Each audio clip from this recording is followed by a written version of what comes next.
इस वीडियो में हम कल को होने वाले लोअर पीसीएस का एग्ज़ाम यूकेपीएससी जो कंडक्ट करा रहा है उसमें जो 50 नंबर की मैथ रीजनिंग आएगी उसके कुछ क्वेश्चंस के लिए स्पेशल ट्रिक है इसमें वीडियो में। तो इसको अच्छे से देखें और कल को बहुत बेनिफिट मिलने वाला है। इसमें क्लॉक, कैलेंडर, डाइस, जल प्रतिबिंब, दर्पण प्रतिबिंब और भी बर्गेन टाइम और नल और होजे वाले जो क्वेश्चन होते हैं सारे इसमें हमने कवर कर रखे हैं। तो बहुत शॉर्ट वीडियो बनाएंगे और उसमें बिल्कुल ट्रिक से सारे क्वेश्चन करने हैं। तो चलो वीडियो स्टार्ट करते हैं।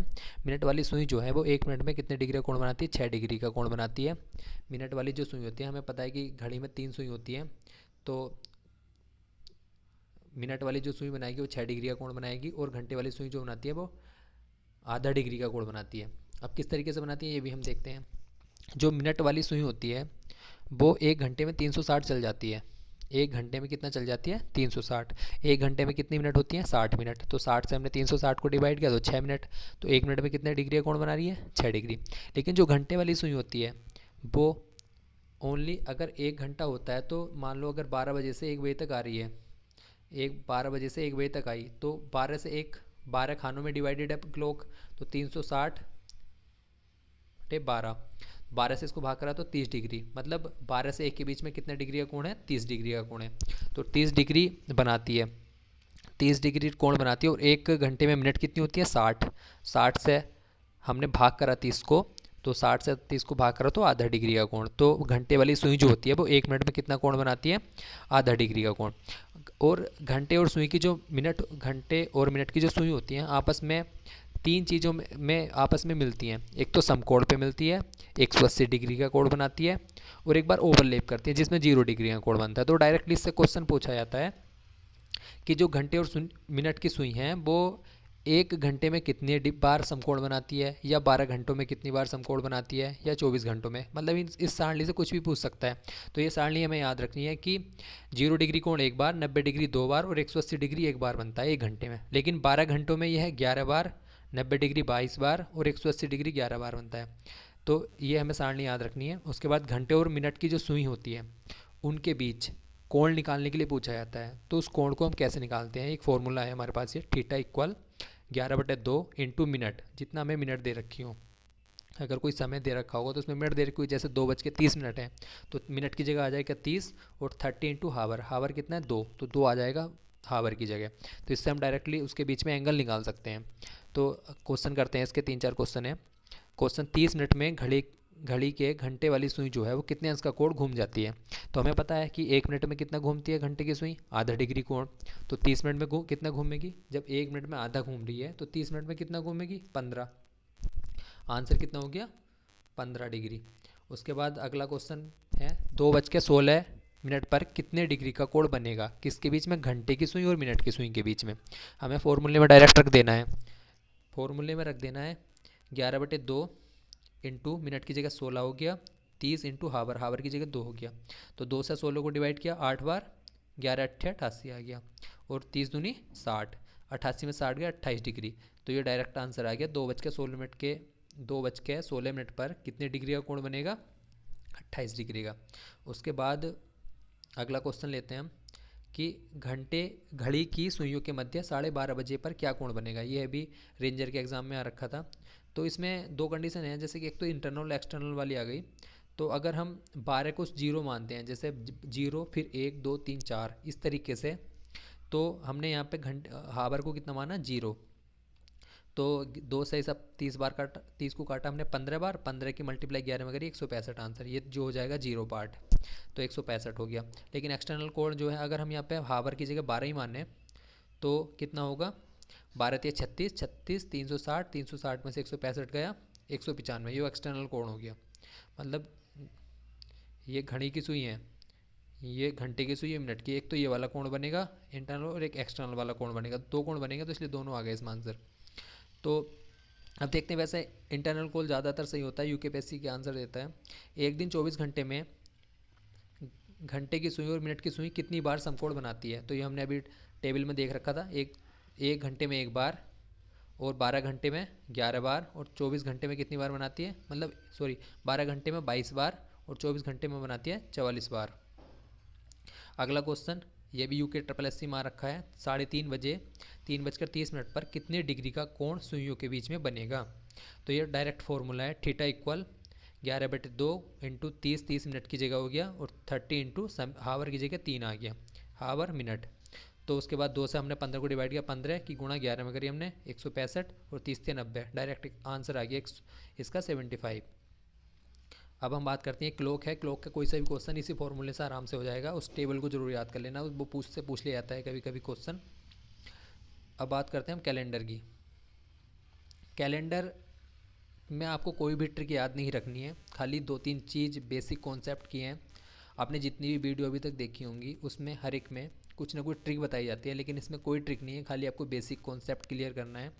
इसमें क्या है कि एक साल में 12 दिन होते हैं, सॉरी, एक साल में 12 महीने होते हैं, 52 वीक्स होते हैं, और दिन होते हैं 365 366। क्यों? क्योंकि हर चौथे साल एक लीप ईयर होता है जिसमें एक दिन बढ़ जाता है, उसको हम 366 दिन मानते हैं।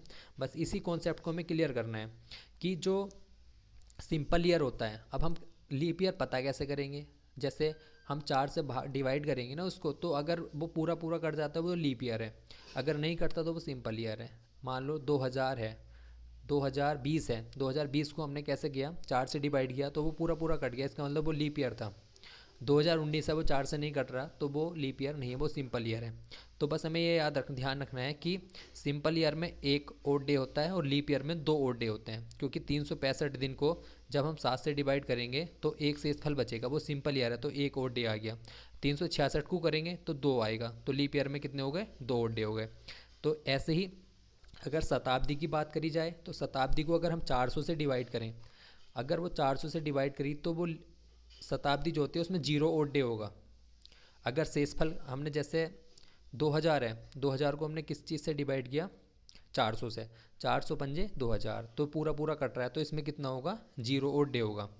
उसके बाद अगर किसी में 300 शेषफल बचता है तो उसमें 1 ओड डे होगा। अगर किसी में 200 बचता है तो 3 ओड डे होंगे, 100 बचता है 5 ओड डे होंगे। जैसे 1800 है, 1800 को हमने 400 से डिवाइड किया, कितना बचा, 200, तो 200 बच रहा है तो इसमें कितने ओड डे होंगे, 3। हमें इस तरीके से याद रखना है। 1700 था, उसको हमने 400 से डिवाइड किया, 4 चौक 16, 100 बचा शेषफल, तो इसमें कितना ओड डे है, 5 ओड डे है। तो हमें ये ओड डे याद रखने हैं। अगर 100 शेषफल बचता है तो 5 ओड डे होंगे, 200 शेषफल बचता है तो 3 ओड डे होंगे, और 300 है बचता है तो 1 ओड डे होगा, और 400 में कोई ओड डे नहीं है। इसके भी ट्रिक अगर याद नहीं रहता मैं, 5 है, 5 दूनी 10, 5 या 15, 5 चौक 20, 100 में 5 है, आगे को डबल डबल करते चले जाओ। फिर उसके बाद यहाँ 10 था, हमने 7 से डिवाइड कर तो यहाँ 3 आ गया, क्योंकि यहाँ 15 ओड डे हैं, 7 से डिवाइड करा 1 हो गया। 400 में 20 आ रहा है, लेकिन एक जो लीप ईयर कहा जाएगा तो 20 और 1 21 हो जाएगा, 21 में आप 7 से डिवाइड किया तो 0 शेषफल, तो 0 ओड डे होगा इसमें। तो इसी से हमें कॉन्सेप्ट को याद रखना, इतना हो गया क्लियर। बस यहीं से हमें क्वेश्चन करना है। अब ये क्वेश्चन 28 अक्टूबर 2018 को क्लर्क में आ रखा था। 10 नवंबर 1981 को मंगलवार था, तो 11 नवंबर 1581 को कौन सा दिन था। बहुत सिंपल है। अब हमें क्या करना है कि 1981 है और 1581 है, इनके बीच में कितने वर्ष का अंतर है, 400 वर्ष का। 400 वर्ष में कितने ओड डे होते हैं, 0, हमें पता ही है। तो अगर 10 नवंबर 1981 को मंगलवार था, तो 10 नवंबर 1581 को क्या होगा, मंगलवार ही होगा। 10 नवंबर 1581 को मंगलवार होगा, तभी तो 10 नवंबर 1981 को मंगलवार हुआ। लेकिन इसमें पूछा गया 11 है, तो जब 10 नवंबर को मंगलवार है तो 11 को कितना हो गया, बुधवार। राइट आंसर, कोई दिक्कत नहीं होनी चाहिए। 12 जून 2003 को बुधवार था। अगला क्वेश्चन है, तो 28 जून 2005 को कौन सा दिन है, ये भी एग्जाम में आ रखा है। तो इसमें क्या करते हैं हम, 12 जून 2003 से 12 जून 2005 तक कितने वर्ष बैठ रहे हैं, 2 वर्ष, जिसमें एक लीप वर्ष भी है, कौन सा, 2004। तो हमें सिंपल से याद रखना है कि 2 वर्ष बैठ रहे हैं, तो एक उनमें लीप ईयर है, तो एक सिंपल वर्ष होगा, एक लीप ईयर होगा। तो सिंपल वर्ष में कितने हो गए, 1 ओड डे हो गया। लीप ईयर में कितने हो गए, 2 ओड डे, क्योंकि लीप ईयर में हमें पता है 2 ओड डे होते हैं। तो टोटल कितने हो गए, 3 ओड डे हो गए। अब आगे बढ़ते हैं। अब 12 जून से हम 12 जून तक की बात 2 साल हो गए, लेकिन उससे ऊपर भी तो ओड डे होंगे। 12 जून से 28 जून तक कितने ओड डे हो गए, 16 ओड डे। 16 और 12 28, तो 16 ये और 3 ये वाले ओड डे, कितने टोटल कितने ओड डे हो गए, 19 डे। तो 19 को हमने 7 से डिवाइड किया, 7 दूनी 14, बचा कितना, 5 ओड डे। तो 5 को हम कैसे करते हैं, हम शुरू स्टार्ट बुधवार से किया, क्योंकि बुधवार था इस दिन 12 जून को, तो उससे 5 दिन और लगा लो आगे को, बुधवार, बृहस्पतिवार, शुक्रवार, शनिवार, रविवार, सोमवार। तो 5वां दिन कौन सा होगा, सोमवार का। बहुत सिंपल ट्रिक है। अब हम बात करते हैं, ये भी एग्जाम में आ रखा है, 15 जनवरी 1997 को बुधवार था, तो 15 फरवरी 2006 को कौन सा दिन था। कोई भी हमें ट्रिक याद नहीं रखनी है, बस इतना याद रखना है कि 15 जनवरी 1997 को, 15 जनवरी 1997 से 15 जनवरी 2006 तक कितने साल हो गए, 9 साल। इन 9 साल में क्या, एक तो 2000, 1997 के बाद एक तो 2000 आएगा लीप ईयर, हमने मतलब चार से भाग दे के देखी तो 2000 लीप ईयर है, एक 2004 लीप ईयर है, तो ये 2 लीप ईयर हो गए, ठीक है। 9 टोटल कितने साल थे, 9 साल, उसमें से 2 लीप ईयर हो गए, तो सिंपल साल कितने बचे, 7, 2 लीप ईयर और 7 सिंपल ईयर। तो अब हम बात करते हैं, तो 7 तो सिंपल ईयर हो गए, तो एक सिंपल ईयर में एक और डे होता है, तो 7 सिंपल ईयर में कितने और डे हो गए, 7। और जो लेकिन लीप ईयर कितने हैं, लीप ईयर होते हैं 2, तो उसमें कितने और डे होते हैं, 2, तो 2 दूनी 4, तो 7 सिंपल ईयर के और डे और 2 दूनी 4 लीप ईयर के, तो टोटल और डे कितने हो गए, 11 डे। अब हम बात करते हैं, इन्होंने पूछा 15 जनवरी से 15 फरवरी, तो हम 15 जनवरी 2006 तक गए हैं, अभी 9 साल हुए थे। अब वहाँ से आगे की बात करते हैं, 15 जनवरी जनवरी के कितने दिन बचे, 16 दिन, 16 और 15 31, 31 का जनवरी होता है। फिर आगे कितने बचे, 15 दिन, टोटल दिन कितने हो गए, 31, 31 दिन 15 जनवरी से 15 फरवरी तक। कितने दिन हो रहे हैं फालतू, 31 दिन, क्योंकि हमने 15 जनवरी 1997 से 15 जनवरी 2006 तक काउंट किया था, कितने साल बैठे थे, 9। अब हम बात करते हैं कि जो अगले 15 जनवरी से 15 फरवरी तक के कितने दिन बैठ रहे थे, 31 दिन, और उन 9 साल में कितने और डे आ रहे थे, 11 डे, तो हमने दोनों को जोड़ लिया, 31 और 11 कितने हो गए, 42। अब हमने 42 को 7 से भाग करी, 7 छंग 42, तो कोई और डे नहीं आ रहा, तो इसका मतलब क्या है कि 15 जनवरी 1997 को बुधवार था, तो 15 फरवरी 2006 को भी क्या होगा, बुधवार ही होगा। अब अगर ऐसे डायरेक्ट पूछ लिया जाए कि 2 अक्टूबर 1869 को कौन सा दिन था, इसके लिए बहुत यूट्यूब चैनल पर आपको ट्रिक बताई जाएगी, लेकिन हम कोई भी ट्रिक नहीं बताएंगे, इसमें सिंपल सी बात है। अगर 2 अक्टूबर 2018 है, 1869 है सॉरी, तो हम क्या करेंगे, 1868 मानेंगे, क्योंकि अगला 2 अक्टूबर वाला साल तो पूरा नहीं हुआ, तो हमने 1868 माना उसको। 1868 जब माना हमने, तो उसको हमने क्या लिखा, 1800 प्लस 68।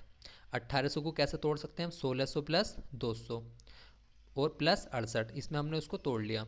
हमें पता है कि 1600 400 से पूरा पूरा कट रहा है, तो ये पूरा लीप ईयर वाली शताब्दी है, तो इसमें कितने और डे होंगे, 0। लेकिन 200 में कितने होंगे, 3। हमें पता है कि 200 में कितने होते हैं, ये हमने ऊपर लिख रखा है कि 200 में कितने हैं, 200 में 3 है, और 400 में कितने हैं, 0, तो वो 1600 पूरा कितना कट गया, तो इसमें कितना हो गया, 0, इसमें हो गया 3 और 68। अब 68 को कैसे करते हैं, हमने कहा था कि लीप ईयर की जो काउंट करते हैं तो उनको हम किससे भाग करते हैं, 4 से, तो हमने 4 से इसको भाग किया 68 को, तो कितनी बार हो गया, 17 बार। 17 तो इसमें लीप ईयर है। अब सिंपल ईयर कितने बचे, जब 17 लीप ईयर हैं 68 में से, तो 51 कितने होंगे, सिंपल ईयर होंगे। तो जब हमें पता है कि 17 लीप ईयर हैं, तो एक लीप ईयर में कितने ओड डे होते हैं, 2 ओड डे होते हैं, तो 17 लीप ईयर में कितने हो गए, 34 ओड डे हो गए। 51 सिंपल ईयर, तो एक सिंपल ईयर में एक ओड डे होता है, तो 51 में 51 हो गए। अब इनको हम जोड़ लेते हैं, 3 और 51 और 34 और 3 88 डेज हो गया। अब बात करते हैं, ये तो 1868 तक की बात थी। अब जो आगे के 2 अक्टूबर तक के दिन बचे हैं उस साल के, 1869 वाले साल के, उसके बारे में बात करते हैं। तो 2 अक्टूबर वाले 2 अक्टूबर तक कितने दिन बैठ रहे हैं, 275। इसकी भी एक मेन ट्रिक है, आप 365 में से 31 का महीना होता है दिसंबर का, 29 का महीना होता है 31 का दिसंबर का हो गया, 30 का हो गया तुम्हारा नवंबर का महीना, 31 और 30 61 हो गए, और 29 डे किसके बचे, अक्टूबर के आगे से, तो 90 दिन हो गए। 90 में तुम 365 में से 90 घटा दो तो सीधा 275 आ गया, सारे डे जोड़ने की ज़रूरत भी नहीं है।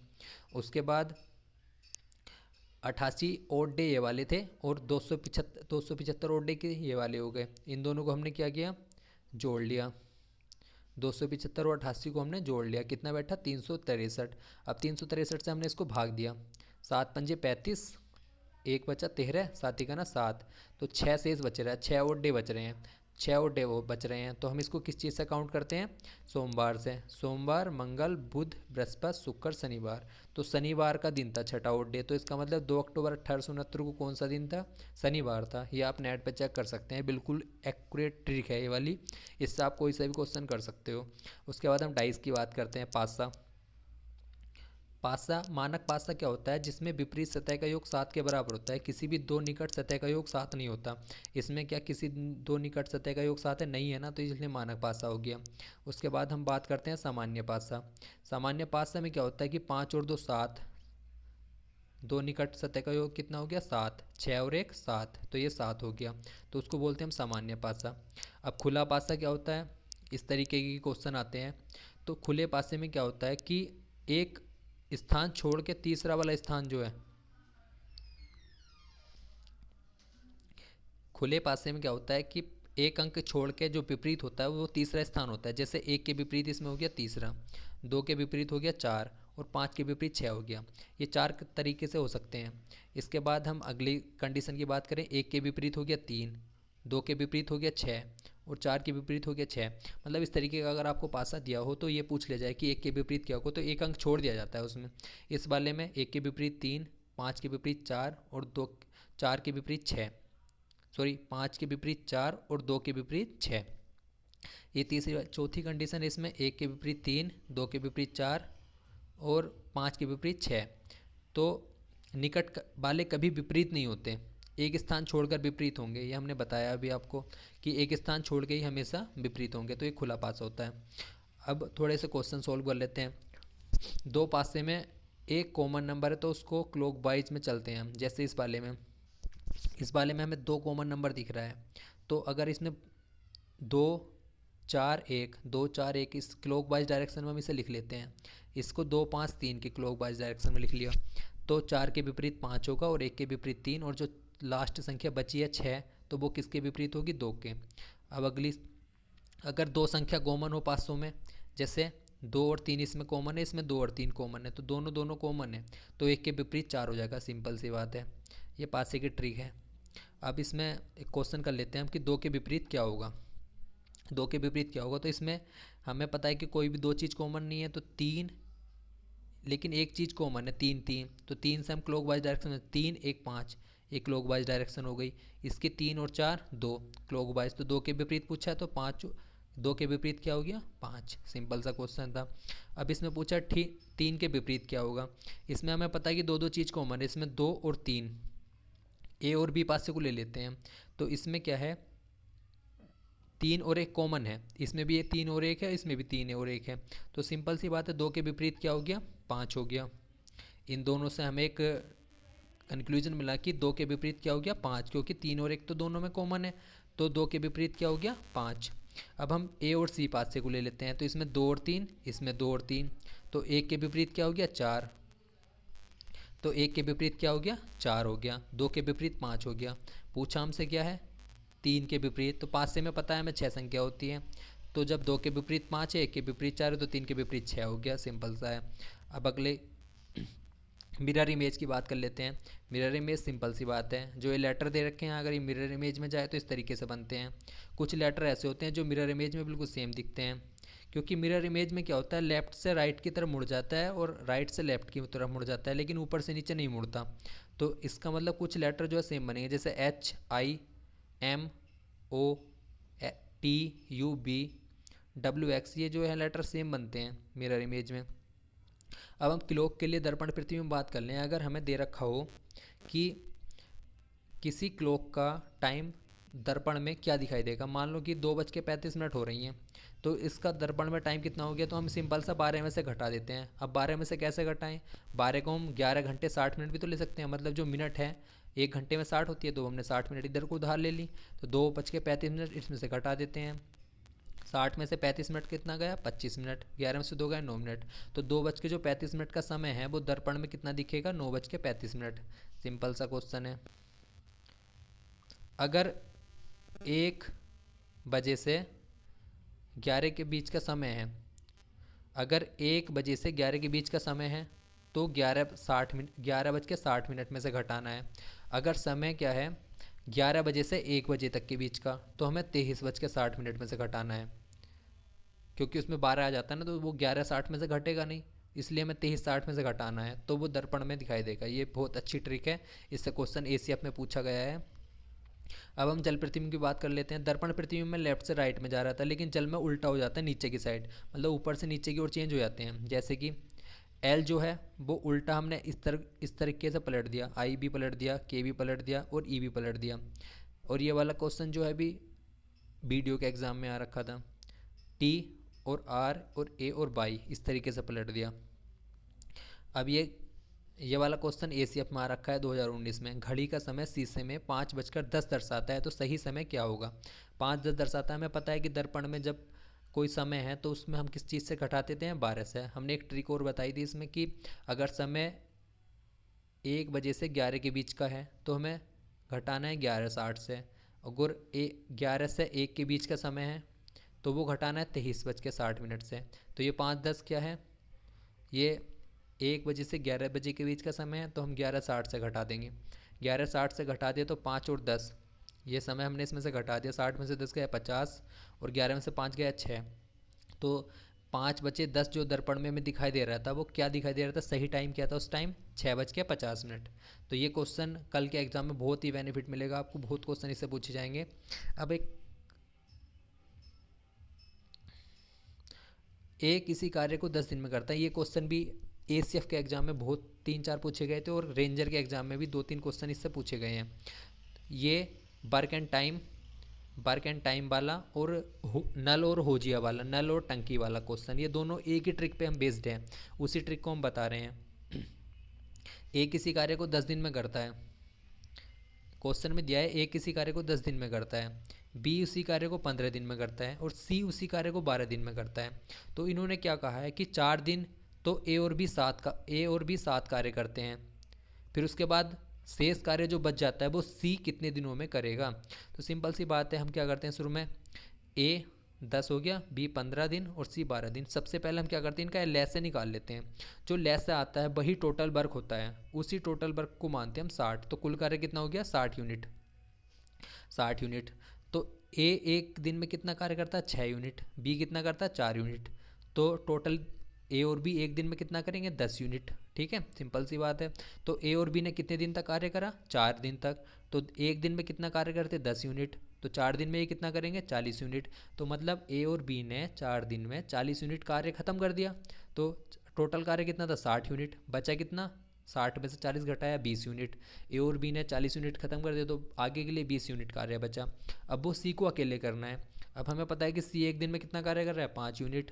तो बचा कितना टोटल? 20 यूनिट। तो 5 चौक 20, तो वो कितने दिन में ख़त्म कर देगा? 4 दिन में उस कार्य को ख़त्म कर देगा। यह भी रेंजर के एग्जाम में आ रखा है। ये क्वेश्चन भी रेंजर के एग्जाम का है। ए और बी क्रम से 12 मिनट और 18 मिनट में भर सकते हैं। दोनों नल एक साथ खोल दिए, 4 मिनट बाद ए को बंद कर दिया और शेष को बी कितने मिनट में भरेगा? ये अगर वैसे फॉर्मूले से करेंगे तो बहुत ही टफ क्वेश्चन है, लेकिन इस ट्रिक से बहुत ईजी है। ए कितने मिनट में भरता है? 12 मिनट में। बी कितने मिनट में भरता है? 18 मिनट में। हमने दोनों का लेसन निकाल लिया, ये हर एक में प्रोसेस करनी है। तो ए 1 मिनट में कितने वो भर रहा है? अब इसको हम एक यूनिट ही वो मान लेते हैं, इसका यूनिट लीटर मान लो। तो 36 लीटर है, टैंक का आयतन जो है वो कितने यूनिट है? 36 यूनिट। तो एक ए जो है वो 1 मिनट में 3 लीटर भर रहा है और बी कितना भर रहा है? 2 लीटर। तो हमें पता है कि 4 मिनट बाद ए को बंद कर देना है।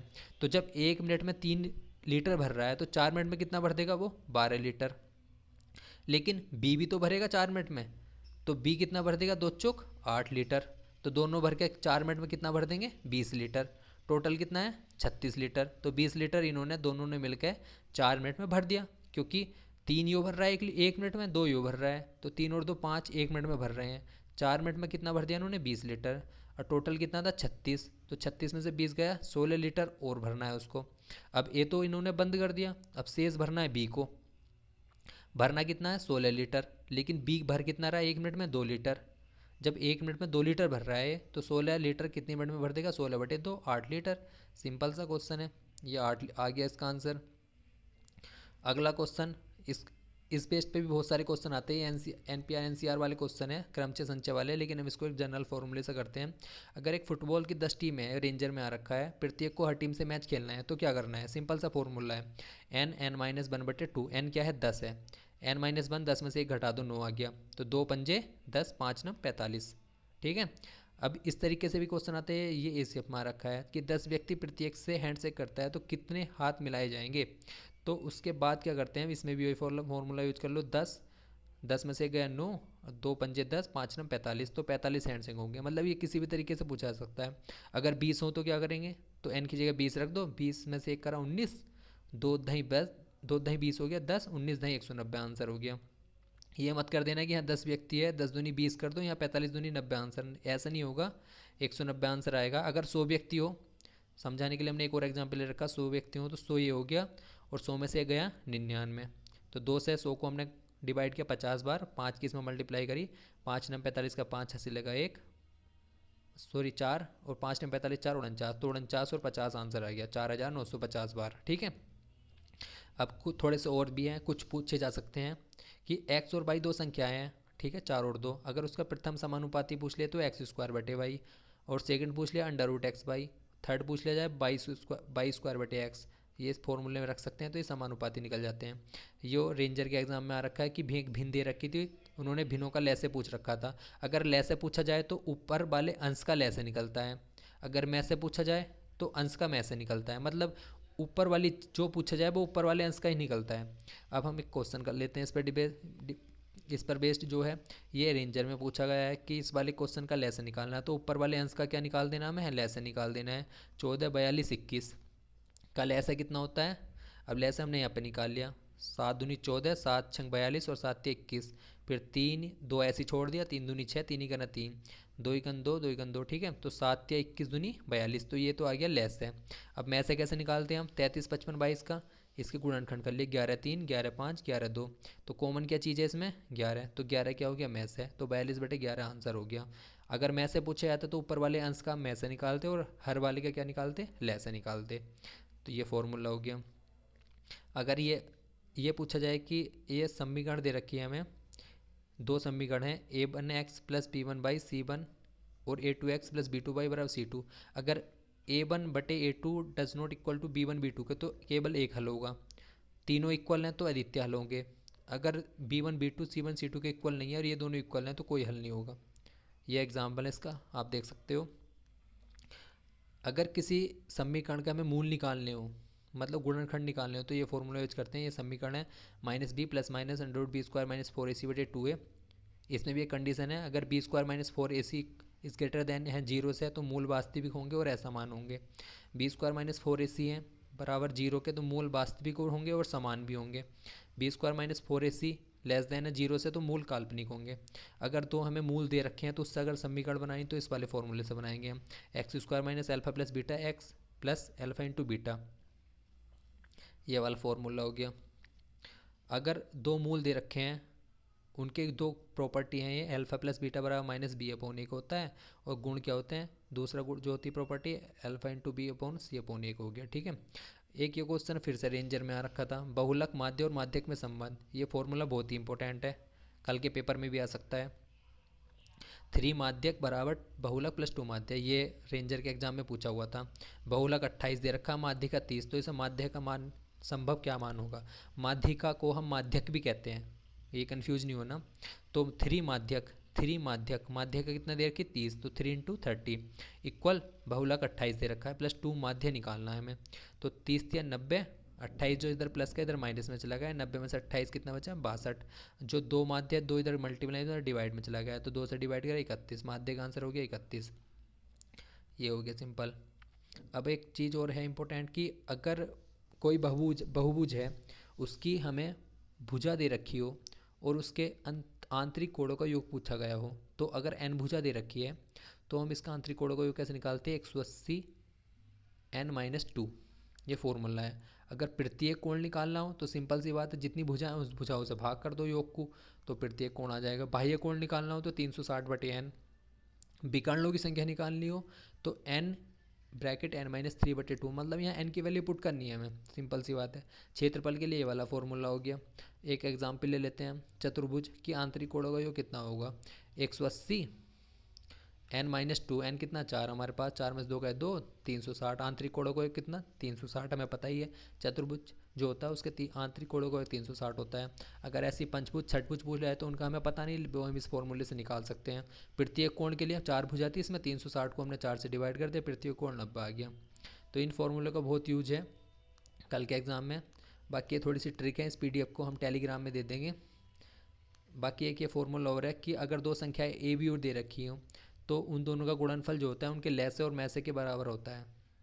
तो इस PDF को टेलीग्राम में लेने के लिए टेलीग्राम पे आप हमारा चैनल ज्वाइन कर सकते हैं, डियर सर 1 2 3 4 5 6 7, ये आपको सर्च करना है बिना स्पेस के।